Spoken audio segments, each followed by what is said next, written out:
I am Zekhethelo Hlaluka. I live in Durban. I am currently a public relations student and aspiring writer and filmmaker, soon to be one day, hopefully.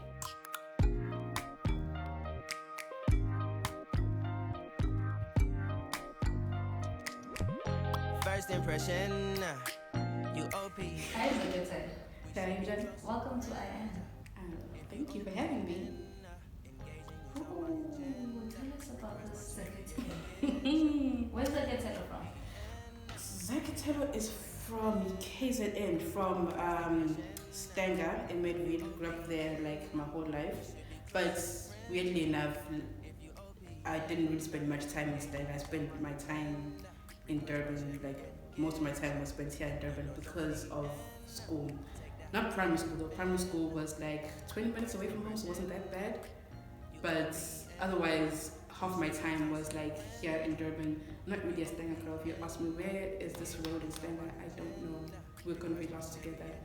So in terms of my primary school, I went to Mndela preparatory. Very white school, a lot of white people. It's not a bad thing though, but I think at that age, when you go to a white school with a lot of white kids, and let me not say there weren't black people, there were black people, but there weren't a lot of black people. It was just like a handful, like in different classes. And plus, if I had to think like in my class, how many, like in all of my classes, if I had to think of how many, because you know when you're in primary school, and it's like, okay, you're a girl, now you guys are friends. So like if I had to think of how many black girls I had like as my friends in primary school, it wasn't a lot actually, it really wasn't, especially in my class. Because in class I just had, who did I have? Oh, in grade 2 this girl came, Uspe. She was my best friend by force because we're both black. And they were like, hey, she's a new girl and you're a black girl, you don't have any friends. You guys should be friends. And then we were friends from that moment on. But yeah, so I go to the story about how I didn't have friends in primary school. Yeah, I didn't have friends at all, like nothing. Like I was by myself. I used to have like my lunch and then go to the bathroom for the rest of the break and just sit there and be like, okay, break's gonna be over. Sometimes we like walk around school, not to look like I'm done, just to make it look like I'm busy, like I'm a busy girl. Yeah, I'm walking around. Why? Because the thing is, I didn't want people to like see that I was lonely, that I was by myself most of the time. Why didn't you have friends? It was, I'm not really sure why. Like, I wasn't really close to anyone. I got there was like the language barrier at that time. When I come to think of it, I was like, I couldn't really speak English when I got to Mndela. I was like in between Zulu and English. I was trying, I had to practice to say hi to someone, I had to practice to say bye to someone, or whatever. It was like those small things, and I was really quiet. I kept to myself. Yeah, so I guess I didn't have friends because of that reason, if I like look at it that way. And plus there was also what I feel was the weight thing. I've always been a big girl, so then like didn't really fit into like a lot of people and whatever. So it's like, okay, she's gonna be by herself. And then, how were you at home? At home, I felt, well, this is what I feel. I felt lonely at home. I wasn't close to my sisters. We work on it now, trying to be close, but I wasn't close to my sisters because of the age difference. Rita, my older sister, like she's 7 years older, and then there was Ninki who's 5 years older. So we weren't, how do I say this? Like we weren't close because of the age difference at all. They were closer because it was only 2 years difference. They had like a lot of fun together. But then with me, it was more like, I keep telling people like, oh, I feel like I'm a mistake baby, because I kind of do feel like a mistake baby because my parents were old as fudge when they had me. It's like, oh, this is why. Where did she come from? So yeah, me and my sisters, we were never close. But then like, I guess now we're trying to work on that. Trying to work on like being close, because it always felt to me like they were sisters and I was just the outsider. I was just this girl who was like just came out of nowhere and it's like, hi, can I play with you? It's like, no. Because that actually did happen. Like, my sisters didn't play with me. But Nikki did play with me, my other sister, she played with me. But the thing is, like I felt like she would only play with me when Rita wasn't around. Because the moment Rita was back home, it was like, okay, kids, you can go now. Bye, thank you. And I was back to be like, And how was your relationship with your parents? my mom and I are close, very close, but there's some things I don't tell her because I don't want to like break her heart. But my dad and I, yeah. Typical respect. Not really. I don't think so. Like it's a very complicated relationship my father and I have because for a long time I don't know why I didn't like him at all. Like I did not love that man. Okay, love is strong word, but I didn't like him. I just really did not like him at all. I remember being young, I was like, Mama, why don't you divorce this man? And I asked that question. I did. I was just like, no, I love him. And then I used to write on the wall, like, I love mom. I hate dad. Like, it was very explained. Do you feel like it was not, I don't know how to put it, but because you seemed like you had no one. Growing up, like no friends at school and relationship at home also wasn't, so you had someone to sort of blame for it, and he was that person. He wasn't the type of person that I blamed. He was just, if I had to blame anyone, I would blame my sisters for like their loneliness. But then with my dad, it was more like he was too tough on me. Well, I felt he was too tough on me. But I just say it like now, he's just like a typical guy, like raising his kids. But I always felt like he was too tough on me. He wanted a boy who it's just like. What made you feel like he wanted a boy? There were things that he just things that he brought home. Like he gave me like a wallet, this gel, it was like all these boys things, and I was just like, he kept pushing me to sports, kept pushing me to do all these things I wasn't really enjoying. I was like, okay. And I felt like I wasn't really doing my best. Every single time that I thought I was doing my best, I felt like it was too short for him. Like it's, those typical stories of. What did you enjoy doing? What did I enjoy doing? Oh my god. So I discovered, I remember I told you about being lonely and have friends at school, but then I discovered the library and books were like, woo! So I enjoyed books, like I enjoyed books. Books are my favorite things ever. Like those were my friends. Those were friends that you can keep forever and go back to them and be like, hey friend, hey, I see you. So yeah, I enjoyed reading, but then what skill can you get from reading, besides talking well and knowing good English? So that's how I finally fixed my English. Read a lot, watched a lot of TV. Oh, movies actually played a lot of a big deal in my life because I watch a lot of movies, a lot of cartoons. I think that's where my love for wanting to be the person behind the scenes, wanting to be that person to actually write, because with my love of books and movies and cartoons or whatever, I always, and this is why I actually love cartoons, I always felt like they were an escape. They were something that's there to be like, oh my god, it's unbelievable, because I used to daydream a lot. That was my biggest issue in primary school, that I daydream a lot. It's like, okay, get your head out of the class, but the thing is my head needs to stay in the class because reality is shit, reality sucks. Yeah. So if you're dreaming a lot, you're escaping all of that. So I fell in love with cartoons, films, books. It was like a huge escape. I want to write, I want to do all of that. That's where my love came from, to write and do that. So when was it? I think grade 7 I started writing. Started actually putting pen to paper, but what I was writing was nonsense, but I felt like it was a beautiful thing, because now I look at it When were you writing? nonsense. I was a big fan of fantasy novels. I still am a big fan of fantasy novels, but back then I was a dog, total oh my gosh, fantasy, Harry Potter. So I used to love these stories where, these are all the typical fantasy novels though. I used to love stories where there's this kid who's not liked by anyone, lonely, the typical story. I was like, oh my gosh, he relates to me. And then next thing you know, they have superpowers, all that jazz. So I tried to write stories like that.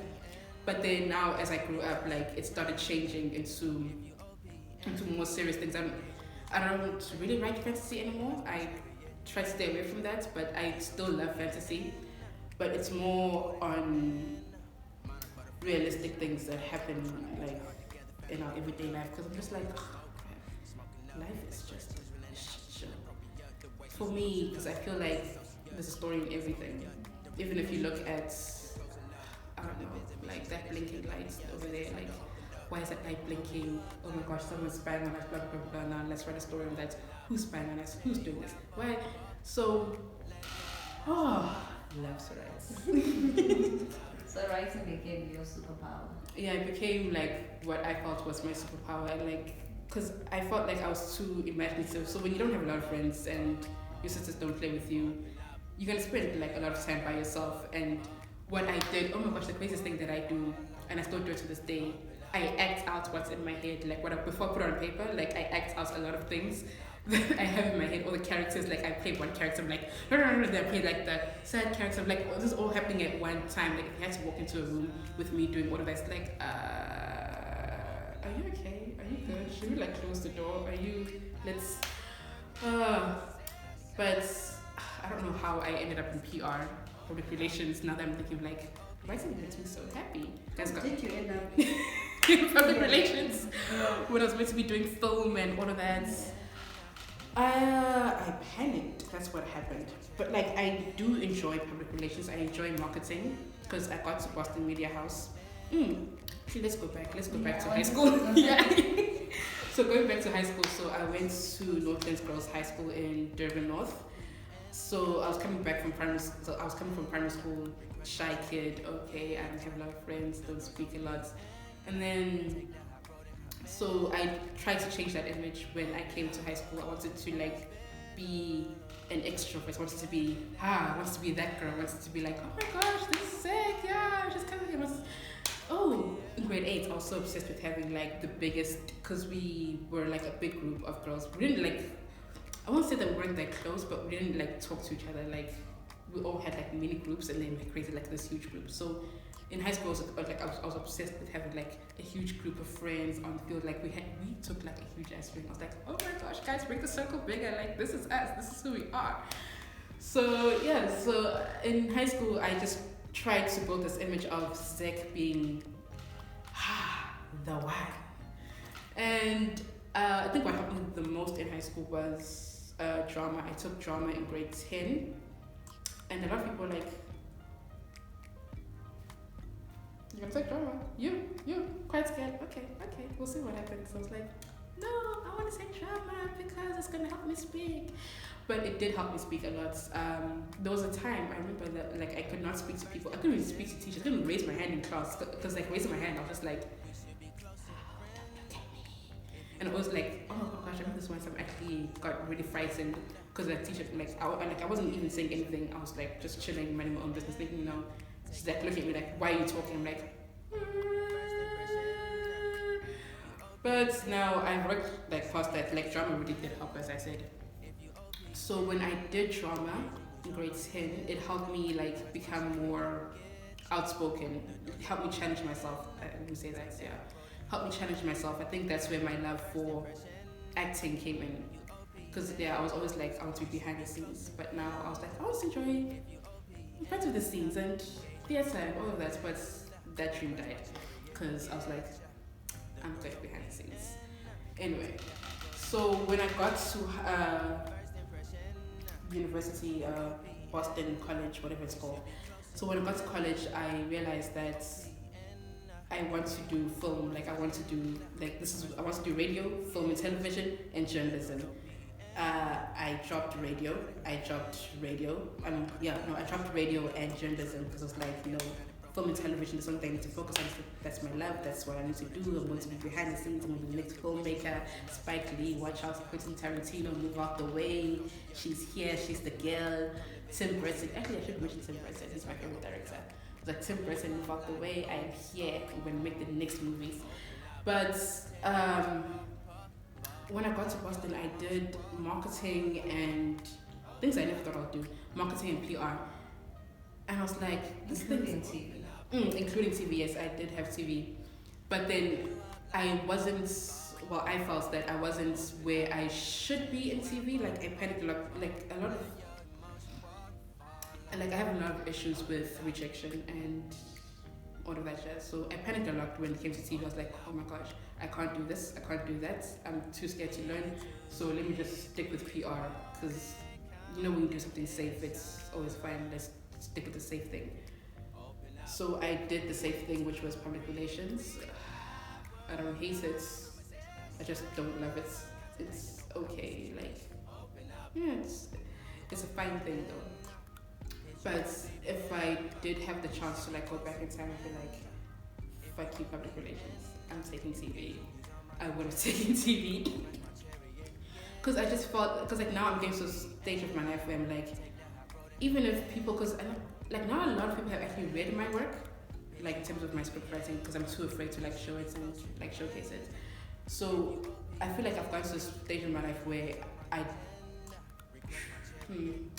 going to take rejection with like a grain of salt, like take it like with me and be like, oh okay, fine, it's a way to grow. Because not a lot of people have read my work, but now I'm getting to the stage of trying to actually like inhibit myself. It's a slow process. I wish I started it sooner.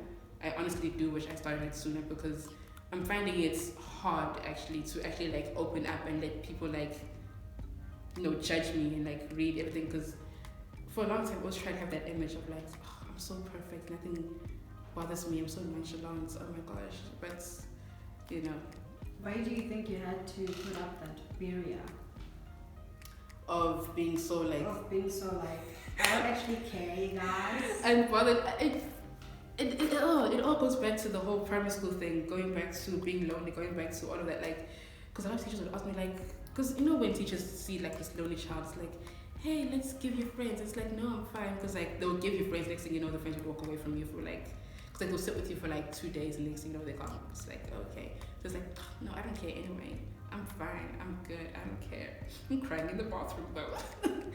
So it was always a thing like I overthink a lot of things. I overthink like how I look, overthink how I talk, I overthink pretty much my whole image that I'm trying to like remodel now. I'm trying to be a person who's okay with being criticized, a person who's okay with being judged, a person who's okay, like I'm trying not to let other people's judgments bother me that much. And this is criticism, like, cause when did that come about? When did you realize that I don't want to be that shy person who cares about what people think? What inspired that? When I got to Boston, Boston, like. Take us through you get into Boston. How did you feel there compared to primary, high school, and now you're at college? Yeah, it's a whole big thing, because when I got to Boston, I was like, all these kids are loud, and all these kids, like, when you get to Boston, like, people know who they are. They're like, yes, I'm doing this, I'm this person, yes, this is who I am. And you're just like, I just learned how to speak in front of people in grade 10, so yeah.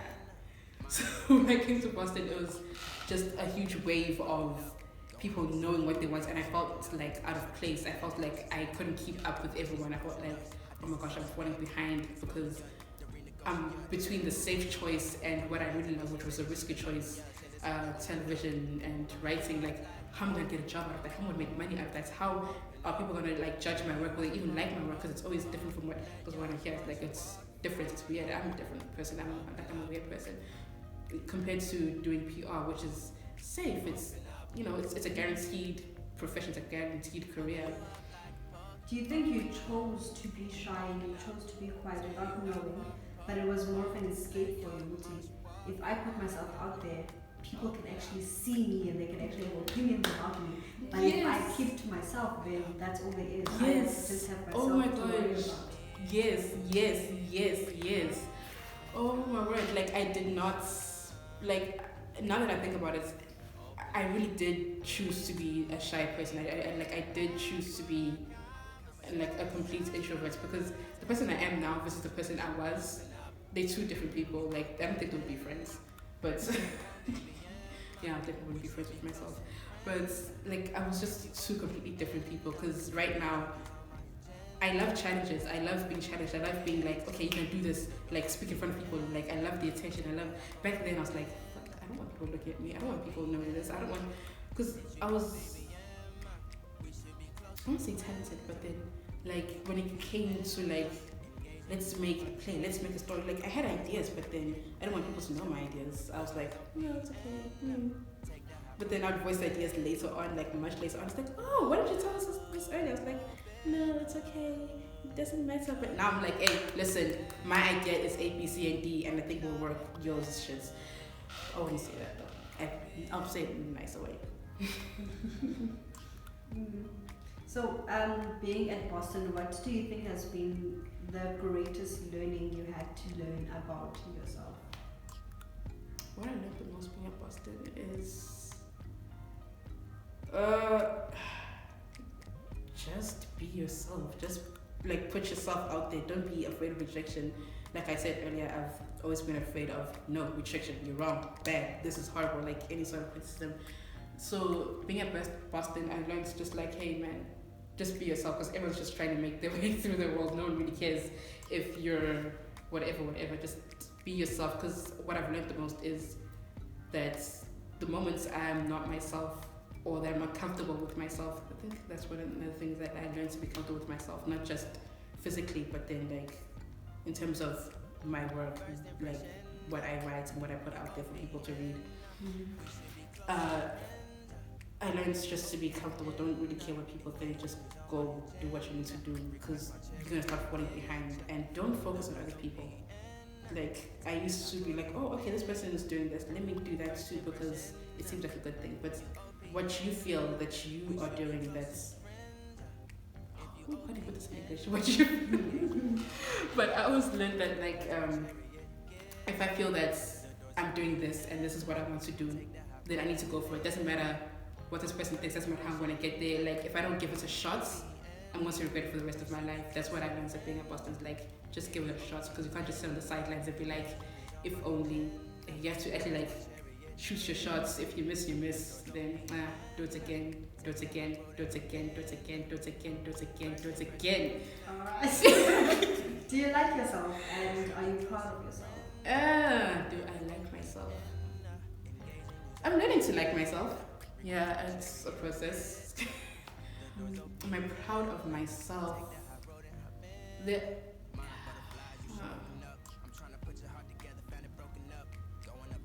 think there have been things that I've been proud of, but proud of myself, like completely, like proud of pieces of myself, like, oh, well done, girl, you doing this. Well done, girl, you speaking up for yourself. Well done, you standing up for yourself, because before I would not stand up for myself at all.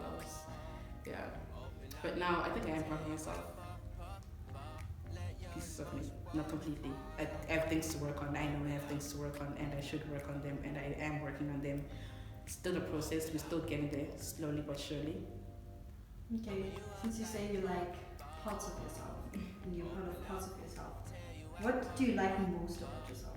What do I like the most? I like the fact that I can talk. Like, I like the fact that now I can actually like challenge myself and be like, do it, go talk to this person. Like, I can approach people, I can be I can be confident in what I have to say, in what, like, if I'm pitching an idea, if I go for a job interview, if I go for whatever, if I'm doing this in class, if I'm going for a presentation in class, I'm just like, that's what I'm proud of. I'm proud of, like, I can actually voice what I have to say, I can voice my opinions, I can voice, like, listen, I'm not happy about this, or whatever. Like, I'm actually happy with the fact that now I actually have a voice and I know how to use it.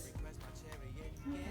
And when you say you are trying to, you're in a learning process in terms of trying to like yourself and trying to be more of what you want yourself to be, what are some of the, when you say it's a process, what are some of the things that you constantly need to be aware of in order for you to get to where you want to be with yourself? Things I need to be aware of, like, I need to learn to not procrastinate, leave things to the last minutes. I also need to learn, besides procrastination, just being more open, I guess. Like, okay, my work, fine, I'm trying to get it out there, I'm trying to have more people reading it. Also, but when I say being more open, like being more emotionally like open, being more emotionally available. Like, for a long time, I think I've like bottled a lot of things in, and now I'm just like, okay, it's okay to like let someone in and like talk to them, like I said, I'm trying to work on my relationship with my sisters. We're trying to get closer, so I'm not trying to like hold on to like a grudge, because we were all kids. We were like kids back then. I think also with my dad, I did hurtful things. The whole "I hate you, dad" on the wall, like that was stupid, hurtful things. That's like, why would I do that? So trying to like work on that. Like, don't hold on to grudges. Trying to be like, listen, you also at fault. Take your faults and work on that. Okay. And now, who do you look up to? What's some of your role models or people that you look at and you're like, I like that about you, and I wish I had more of that? I don't have a lot of role models, but I think the one person, if I had to like look at it and be like, hey, you're the one, would probably be my lecturer, my public relations lecturer, Samantha. Because what I like most is that she tells it like it is, and she's not really afraid to like put up with your BS or whatever. She's just honest. She tells it like it is. She tells it the way it is. She's just like, hey, listen. I learned enough from her because she's open. She's very open. Like, all her feelings, yeah, she'll tell you everything. Things that you thought were fairy tales. Like, no, listen, this is real life. This is what happens, because I live in a fantasy world. Like me, I live in my head. I live in the clouds. So for her, she brings it down to earth, but in a good way. But she also has that like encouraging spirit. She pushes me to do like a lot of things that I normally wouldn't do, and she has that eye. Like, she like sees things or potential in people. Like, yeah, that's why I love her. Like, she sees like the good in you. She's like, listen, I can see that you can do this. So I'm going to help you do this. I'm going to help you push yourself to do this. Like, I think that's one of the very few people who actually reads my stuff and like, listen, we need to work on this, and that. Okay. And what are some of your goals? And when I say goals, okay, but what are some of your short and long term goals? When you say goals, you don't mean like in work or? I mean in everything. Or in everything. Okay, so let's start with short-term goals. Short-term goals. Right now, I'm just trying to pass. I'm trying to do rights by my artist. So I have an artist named DJ Lego. He's a very talented guy. And right now I'm just trying to do rights by him because, that nigga is talented. Like, short-term goals. We currently working on projects. I want to keep that quiet though, because it's all about him. But short-term goals, pass and work on Leko, trying to be more with Leko, trying to be more more productive. Let me say that. Yes, more productive. Put my energy in that, and also put my energy in Coconut Confessions. I need to put more and more energy in that actually. And also with my writing, like short-term goals, I want more people by, I don't know when though, to actually read my work, and I actually want to get to a point where I can actually publish it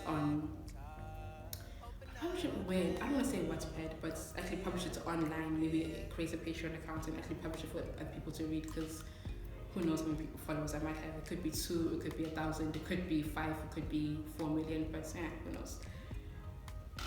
Long-term goals. What are my long-term goals? Long-term, I want to... long-term, I want to be in a stage where I'm actually working in film and television. I'm actually doing what I love. I'm not in PR. The only reason why I would be in public relations is to, like I said, is to be with Lego and focus with him, because that's one person that I can see that I'm gonna go places with him. Like, he's going places and I want to help him get to those places.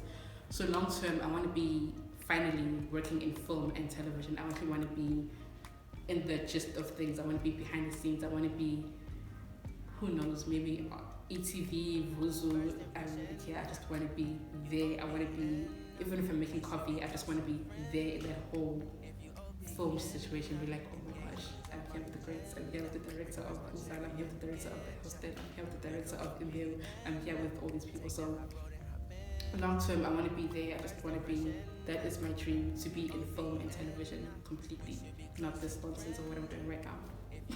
You have recently joined the Creative Space family with Coconut Confessions. Tell us more about that. Coconut Confessions. So, like I said before, I was like, shy kid, keep a lot of things bottled in. So Coconut Confessions is basically a platform for me, most of all. Let me not say for other people or whatever. It's like something for me, like a therapeutic thing for me to actually voice my opinions, and like unpopular as they may be, because I have a lot of unpopular opinions, but I'm just gonna smile and be like, okay, cool.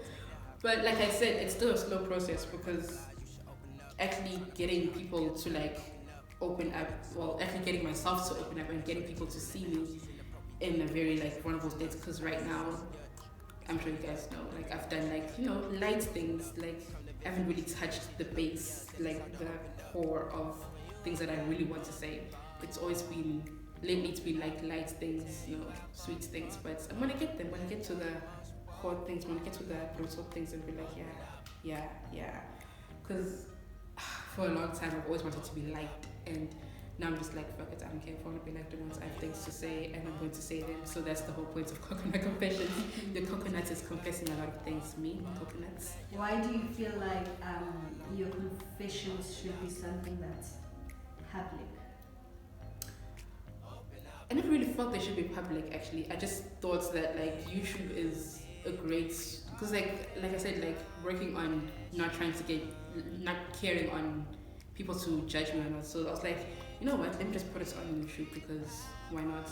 It wasn't really a thing of like, okay, it's for them to see. It's just putting it out there for me. Like I said before, it's for me specifically to just talk about whatever and rant, rave, confess. So it's just really a platform for me just to spew my guts. And then there's no point in me keeping it like on my laptop. So it's basically a diary, and I'm not trying to make a diary. I'm just gonna put it out there. If people see it, they see it. If they don't, they don't.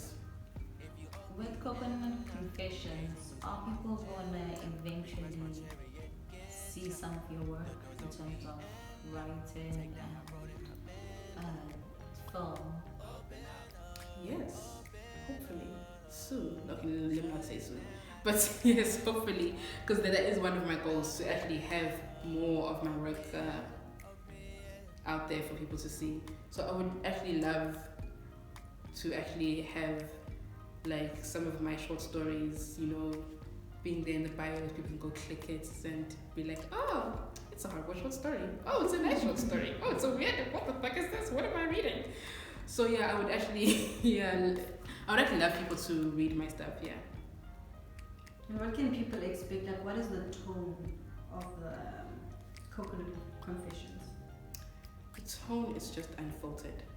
It is completely unfiltered. It's just my thoughts saying. Like a lecture, like, these are my thoughts, and that's that. Yes. It is pretty much like that. It is pretty much like, hey, this is what I'm thinking. Like, what the fudge? I can't believe it. But I think my biggest problem is with Coconut Confessions is trying not to sound too scripted, because obviously I'm going to think about what I'm going to say, but then my biggest issue is trying to sound unscripted and unedited, which ends up with me sounding too robotic and too, oh my gosh, I forgot this, and to put it back in. So, but like I said, process, soon we're going to be at that point where I can be like, with my camera and be like, oh my gosh, guys, fuck, these are my thoughts. I just, I'm sorry, I'm so sorry. But yeah, basically I want to reach that point where Coconut Confessions is a completely uncensored, unfiltered, just ranting and raving of unpopular opinions that I've been keeping inside. If people like it, they like it. If they don't, they don't. Do you have anything else to say? No, I don't. Anything exciting, anything sad, anything at all. Anything exciting? The little things even that just make your day. Little things that make my day. Oh my gosh. I said I love you to a special man. it was my dad. I said I love you to my dad for like the first time over the phone. When was it? Yesterday. It was so weird because I was like, okay, bye daddy, I love you. I think because like my dad doesn't really hang up the phone. So like I heard him talking to my mom, and I feel like my mom was like, oh my gosh, is she drunk or something? Because I live in town, but I said I love you to my dad for the first time ever, and like over the phone. Because I think like my mom has forced me to say it to his face, like say I love you. I'm like, yeah, sure, cool, I love you. Because How did that feel? it was weird. Because he was like, oh, okay, yeah, bye bye, babe. No, I'm just saying for you, like, what made you want to say it?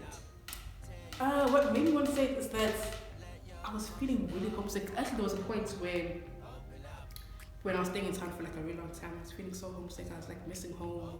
And there was this time where, I had an internship at this place. And it was a really tough internship.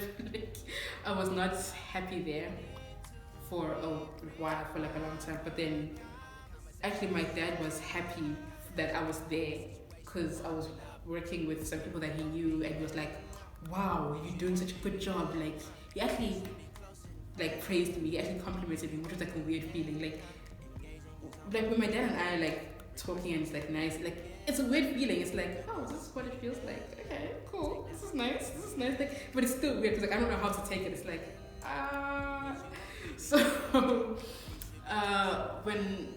was I talking about?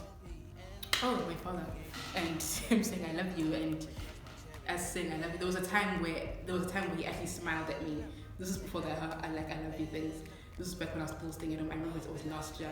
He looked at me and he smiled because I don't know what I was saying, but then he was like, oh, Katie wants to marry a rich guy because he calls me Katie, and then he looked back at me and he smiled. I was like, oh, this is a joke. We're sharing a joke. Okay, cool. Let me smile too. Like, like it was such a weird feeling. It was like, oh my gosh, like it was like, oh wow, we are getting to that point of, getting closer, getting becoming like father and daughter, because for a long time it didn't feel that way.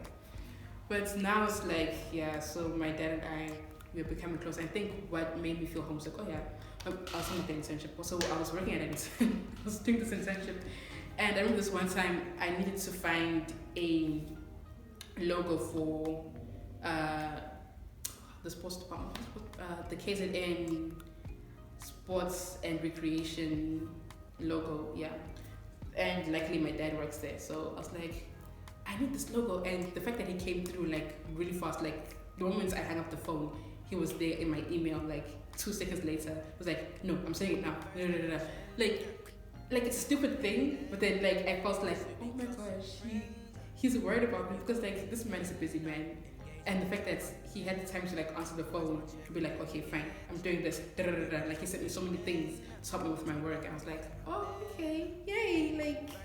But you say it's a stupid thing. Are you saying it's a stupid thing because you feel like it's something that it should be that way anyway? Yeah, like I should be able to like call him in for help, and I shouldn't be surprised when he actually wants to help me. Like that's what I'm saying. Like, oh, it's such a stupid thing. Why do you feel like it should be that way? Because he's my dad. Where do you get? No, I'm asking. I'm not asking because obviously that's seen as a normal thing, but because you had a very difficult relationship with your father in terms of you actually having a father-daughter relationship.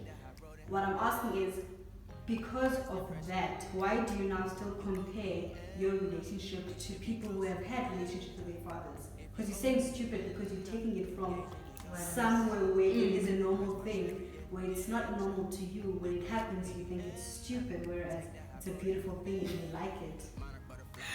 I don't know why I call it stupid, but like, to me it felt like, oh my gosh, okay. It was like he did such a small thing, but then it felt like a big thing to me, because it was a big thing to me. It really is. I'm like, wow, he actually took time out. Like, God knows what he was doing, because he's a busy, like he's very busy. So the fact that he actually took time out and be like, listen, I'm helping you. This is what we're gonna do. And I was like, oh, okay. And he like fast response. I was like, okay, this is amazing. This is nice. So like that made me feel like really homesick actually. When he helped, I was like, oh my gosh, this man took time out of his day to help me, and I was really screwed because I didn't need those logos and I didn't know where to find them. I think you should go back to that wall and I love you, love you. Yeah. Oh, I should go back to it. Or be like, I love you, Dad.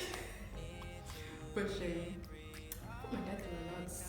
So now, just in closing, how do you feel about the relationships that you have with people now, whether it's friends, family, whatever?